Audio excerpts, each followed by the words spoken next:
live the life beyond the boundaries we set on ourselves, to live and to run boundless, to be inspired, to achieve, to overcome the mountaintop in our life.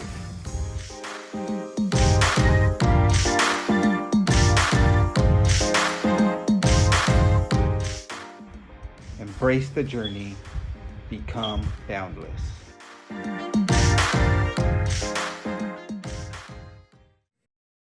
All right. Hello, family. Welcome to another episode of the Live, Run, Boundless show. My name is Erica Bass Cunningham, your guest co-host, along with the creator and host of Live, Run, Boundless, Kenneth Pinckney. Today, we have the huge honor of interviewing Jamil Coury. Jamil has an impressive resume as an ultra runner and as an event leader. If you're an ultra addict, you know that Jamil or Jam Jam is pretty much a household name. To name a few of his highlights, he is the founder of Air Vipa Running. He's an avid YouTube blogger, and he's also a father. He has run countless races and podium, many of them too. I've got to say, personally, Jamil, I'm a huge fan. You're entertaining, and I always watch your videos. I have been since I started running ultras like 5 years ago, and you were a big inspiration to me. So thank you for giving us this opportunity. We're super excited. I'll let Kenneth take over. Great introduction, Erica. So, but how I can talk the interview with anybody I have interviewed is the process, the journey of a person before become who they are, before the world know them or whatever, you know. So if you could tell the family the process of your journey becoming the man who you are right now, and before Jamil Coury, the runner. Oh man, well, thank you first off for having me on. I have to go pretty far back, I guess. I've been running for a long time. So started, I guess me as the runner kind of started freshman year of high school.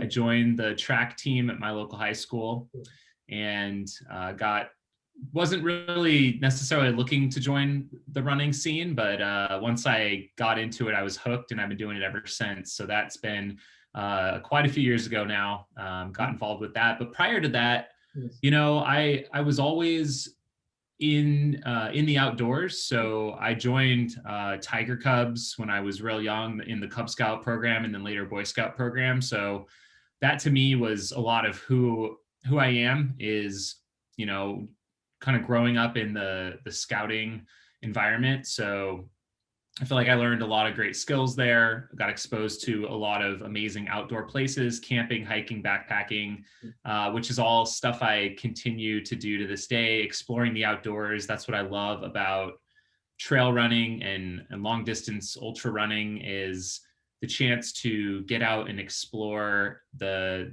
amazing world we have. And traveling and adventuring is just, it really is part of who I am since I was a kid, and it continues today. So I'd say that's probably like a big part of my journey in becoming a runner, and who I am today was that foundation back then. Oh, that's great. That's because like you say, that always been a part of who you are. You know, you grew up like that. You know, as an adult, you're doing what you always enjoy doing, which is pretty cool. Absolutely. And yeah, and I think now it's, you know, try and inspire other people too, to kind of share some of that joy that I have found. Yeah, definitely. You have, you know, just like Erica said, she is inspired by your story, you know, and countless other people, you know. Yeah, so definitely. And taking us back in high school, or read up on your background, stuff like that. You mentioned not only did you have been running, but also you need to play golf and soccer, you know, a little bit, you know. So what exactly your first love in between these sports?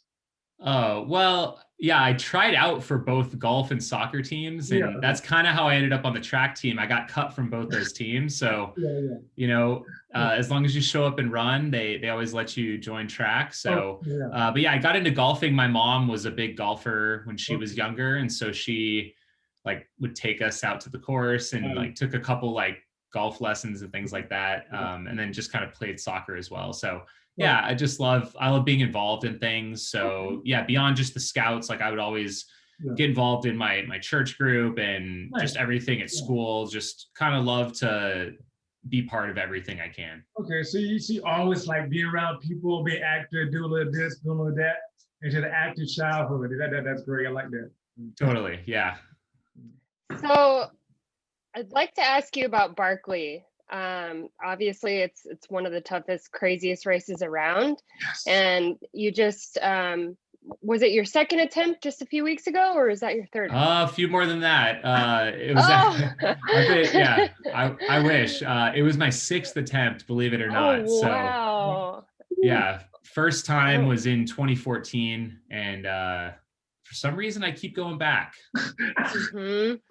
So can you give us any idea of like what goes on in your mind during the race, after the race, like especially since you've had a few weeks now to process? Yeah, I think even like leading up to the race, I don't get nervous a lot anymore before races.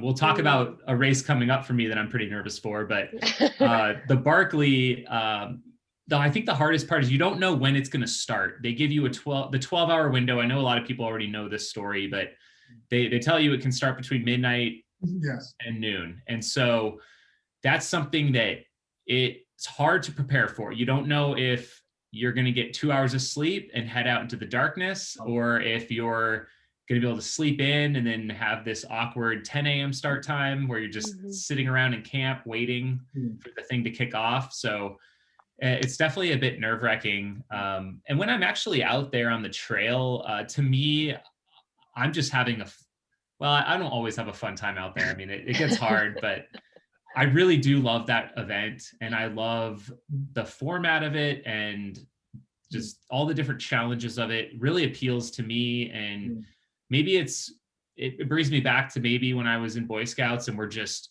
out exploring in the woods and, kind of orienteering our way through over landscapes. And it's like an allowable way to do that as an adult, it's encouraged. It's like, I really feel like a kid out there running through the terrain off trail. It's really fun. It's a really big challenge, and it keeps me coming back every year, I guess.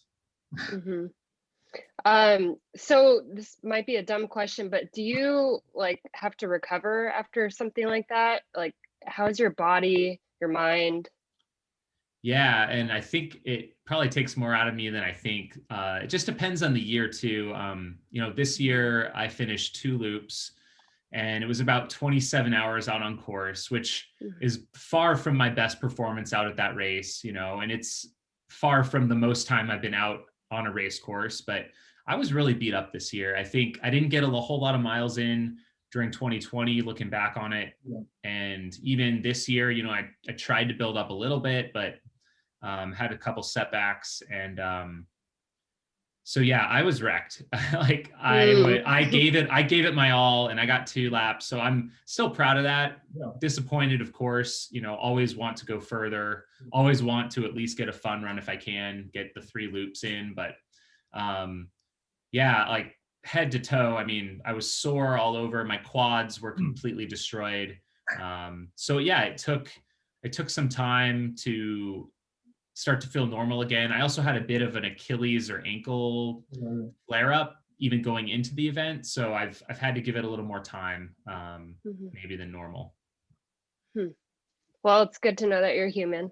Oh yeah. Very, very human for sure. I think we're awesome. five weeks post event right now. And, okay. I think I'm feeling somewhat normal at this point.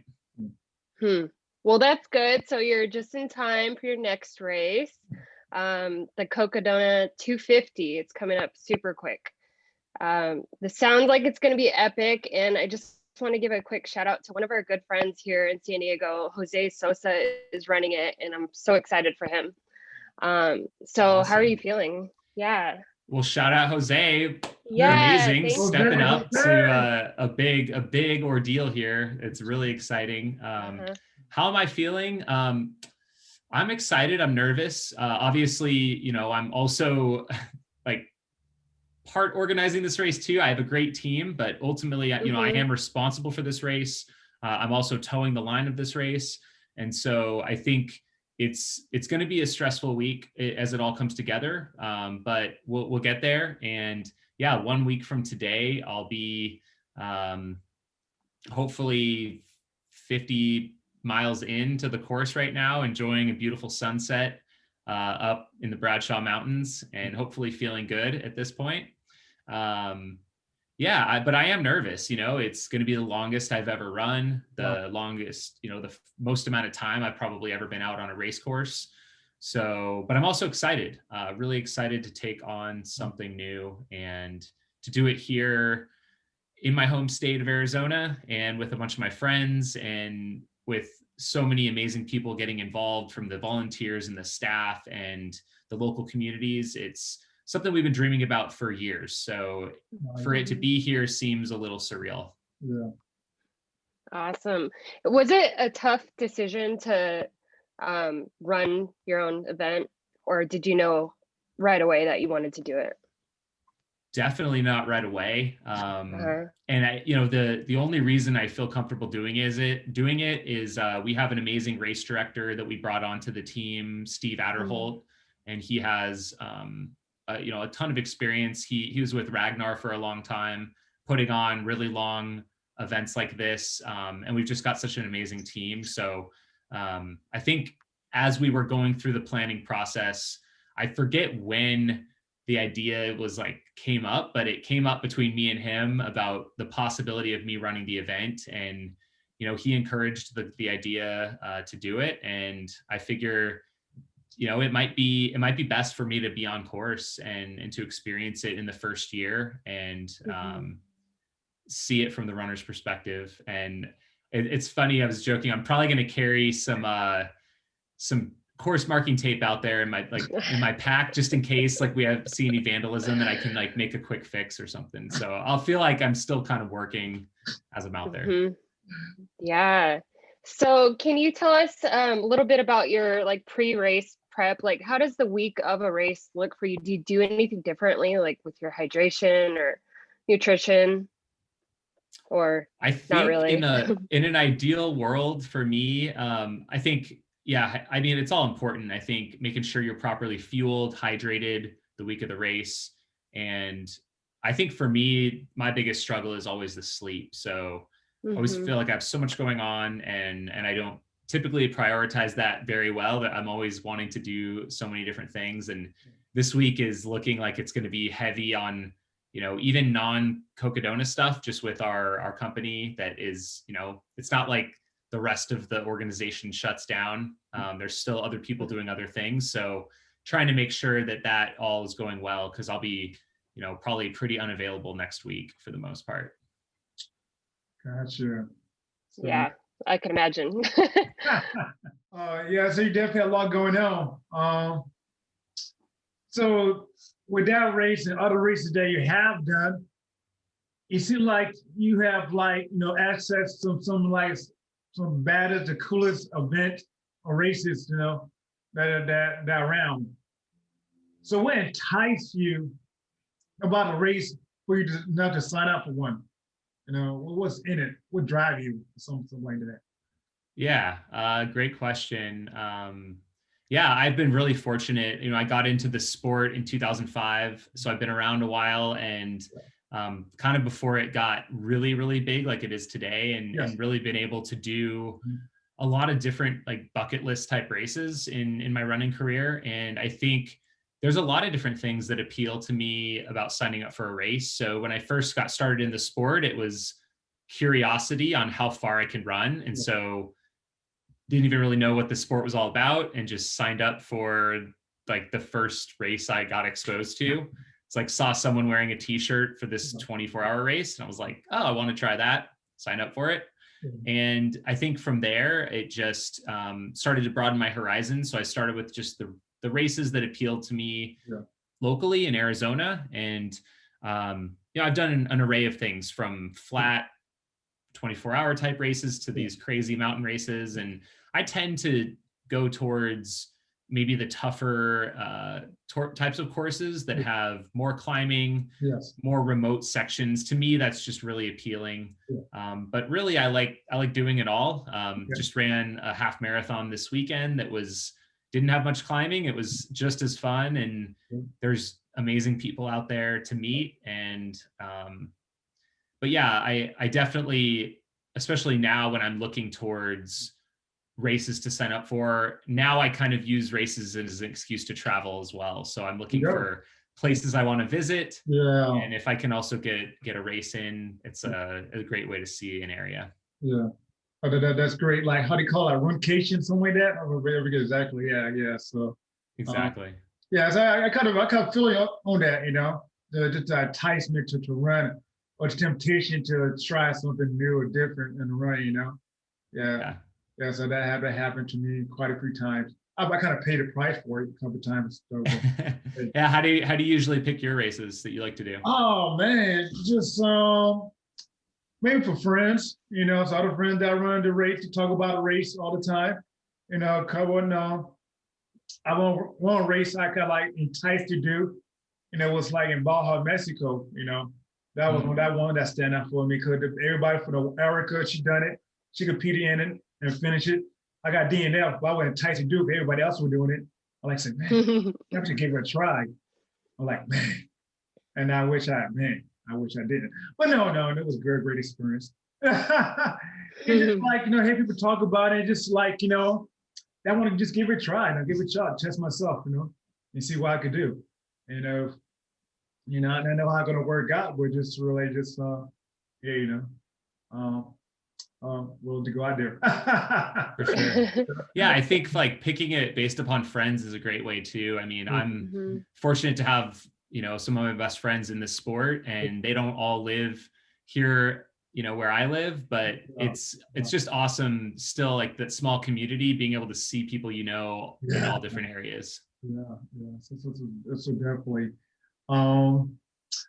So you run, so you're a runner, also you're a race director. So do you have a preference on whether you do we like to do, or would do like to do, enjoy doing more? So, you're gonna make me pick. You're gonna make me pick. I like it all. I love this sport ever since I had found it. You know, I knew this was my thing, and it was what I wanted to do. I wanted to be involved in the sport in all different ways, as a participant, as an advocate, as a race director, as a volunteer sometimes, just any way to reach people and share what I love. And that's kind of what I love to do. So, but I like a mix, you know. I think for me, if I can get maybe 8 ultra marathons in each year, I'm pretty satisfied. And I like to balance that with the organizing side as well, and being behind the scenes too. Awesome. Very cool. Okay, so one thing I've learned in the ultra running lifestyle is that a lot of people I've met, they've had some kind of something to overcome in their life, you know, and it kind of just drives them to do these crazy long races. So have you had any big obstacles in your life that you've had to overcome, and what keeps you going? Two different questions, kind of. I don't know if I've had a real big obstacle that like draws me to the sport. Not that I can think of. But I think what keeps me going is like, I definitely feel better when I do run and compete, and I have something to look forward to in terms of a race as inspiration. I think it's a big thing for me. That was maybe the hardest part of last year. I mean, that was an obstacle right there. I mean, getting our business through the pandemic was definitely one of the biggest obstacles that I faced. Not wanting to lay any of my staff off, wanting to do what I could to keep everyone on the team. And it took some sacrifices for sure, from a lot of people. And so, you know, my running suffered through that, but hopefully I can get that back on track now. Definitely.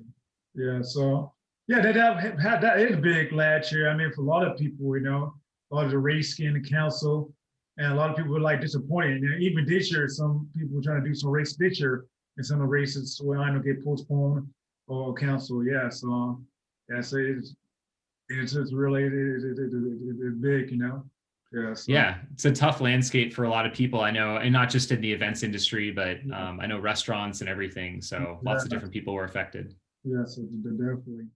And the opposite, what is your joy in running? And you probably made a different. What's your joy?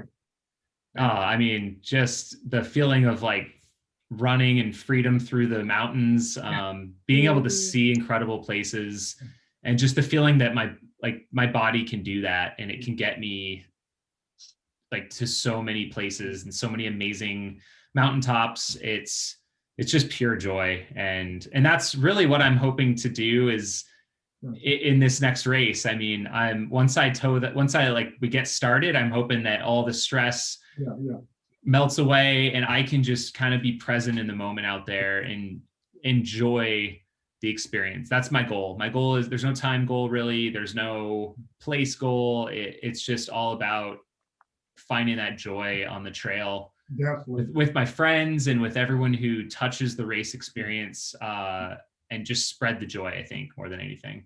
Yeah, that's great. I love it. Great answer. Yeah, so I love it. Just being in the present, enjoying the moment. That one day I learned last year, that one good thing you can take out of COVID, races, you can just go running and just stop for a minute and just enjoy just being in the present moment of this what's around you, not take it for granted, Yeah, so, and it was my first time really taking pictures last year while on my run, because I didn't really have to rush in the way or run or race, just go out there, stop, notice everything around me, just take pictures for the beauty down around us. Yeah, so definitely. Yeah, for sure. So you're quite experienced in all aspects of distance running. You said you just did a half marathon recently, and we know you've done tons of 100-milers. Is there any advice you could give some of our viewers, the newer runners, anything that could help them out on their ultra journey? Yeah, sure. I think maybe a couple things I would say is, it's, if you're just brand new to running, or if you're brand new to going longer, I mean, it's not easy to get started. And, I've been fortunate to it's almost hard for me to remember that phase, but like, I do remember that, especially when I took some time off, in between some different years of running, and kind of getting started again is hard, or just initiating it. And so I think, setting little goals for yourself. Maybe, I know one thing that's really helped me is like, okay, I'm going to run 1 mile every day for like a certain number of days, just to establish that habit. I think has been really good for me. I remember at one point, I think I said I was going to run 7 miles a day for, a couple weeks. And it was hard to do that at first, but then it became easier and easier every day, to the point that it became a lot more enjoyable. I would say for those just getting into the trail running or longer running, you don't have to run every step, and you don't have to worry about your pace if you're coming from like a road running scene. I think slowing down is okay, or letting the terrain dictate your pace is a really great tactic that I will be using next week in the race I'm running. There's no reason to be running a lot of the hills, especially in the first half of a race. These events are so long, and you don't have to expend all your energy at the beginning. Don't get caught up in what other people are doing. Run your own race, have your own experience. And a lot of times, whenever I've sometimes felt like I was going too quick early, it came back to bite me later. So slow down, enjoy the journey, and you might find that you have a lot more to give towards the end of your race or your run. That's some good advice. Thank you. Great. Lots of wisdom. Yes. Experience. All right. So last question. What is your boundless motivation? Any thoughts you can give us in a few words? Man, keep dreaming, dream big, I guess. That's what I try and do. And, go after it. I don't know. It's all good. It's all good. Yes. Yeah. Definitely, you got to. That's you got to dream. You just got to dream. You got to believe. And definitely go after it. And that's something that I learned. On the past couple of years. Not being afraid to go after it. Yeah, and just once you put your mind to something, I mean, a lot of this sport is mental. I mean, yes. I've, except for Barkley, I've never really dropped out of a race, because I've decided before I started, I'm going to finish it. And it's just not even, sometimes I feel like emotionally I want to quit, but there's something in my mind that it won't let me, it'll get me to that finish line. So I think it's your mindset. Your mind can really push you a lot further than you think. And it can be rewarding to do that too, I think, to push through those low moments out there.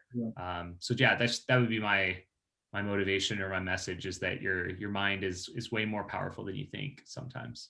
Okay, yeah, definitely. Then thank you for that. Definitely good word of advice, And so it's so much that we could talk on, I mean, your YouTube channel where you got, run steep, get high, but another time, hopefully. Yeah, if you want to. Yeah, definitely. I mean, so where could people follow you? That want to keep up with you, all of that. Yes. Sure. Yeah. I mean, if you want to find out about some of our events, Air Viper Running is our organization. So you can check us out, our website. If you want to follow some of my videos, Run Steep, Get High, like you just mentioned. Yes. That's where I post a lot of my own personal training and videos. And we kind of just started putting out some more consistent videos. Nice. Right now, it's very much focused on this new event that we're putting on, the Cocodona 250. Yes. So definitely check that out. We will be having live tracking and some live coverage each day next week. So you can find that be on our YouTube channel, or cocodona.com is the website for that event. That's cool. Yeah. And so back on Run Steep, Get High. So I've been around for a while. You started not too long ago, right? The YouTube Run Steep, Get High. Yeah, I think it was maybe 5 years ago when I was about 5. I was training for this race in Andorra in Europe, in between Spain and France. It's extremely difficult 100+ mile race with 44,000 feet of climbing. And so I did this daily training video series, getting ready for that event. And that kind of kicked off that channel. Nice. Yeah. So I've been wanting to get you that, and I totally forgot. So I had to talk about that a little bit. So I love that YouTube channel. Thanks, man. Appreciate it. Yeah, no problem. Again, thank you. You got a lot of stuff going on, happening. So thank you. Before we leave, so Erica, do you have any last words? I'm super excited for you in this race. I know we have a whole team. We call ourselves the South Bay YMCA Trail Runners. It's a huge group of us down in San Diego, and we are going to be posting. We're super excited for our friend, and so we're going to be watching, every day. Any updates we could find and stuff we'll be posting. So that's awesome. Thank you. Yeah. Of course. I know, like Ken said, we know you're really busy. So thank you. No, I appreciate the little break for sure. Thank you. And hopefully you can make a trip out here to San Diego and come down to South Bay, San Diego, one day, Yeah, that would be awesome. Yeah, maybe I can get out there this summer. That'd be really awesome. It's really not that far away, so there should be no excuse, really. Okay, that would be awesome. Cool. That's great. Okay, well, thank you once again, Jamil, and my co-host Erica, for joining me in the Live Run Boundless family for today for another show. And thank you, Live Run Boundless family, for joining me for another episode of Live Run Boundless show, living a life beyond the boundary that you set on yourself. And Jamil, he proved that. You just much credit, respect for doing the Barkley, I mean, oh man, that's going beyond boundaries, of doing just a regular race, ultra marathon. Yeah, so, and that's it, continue to be boundless in all that we do, so until next time.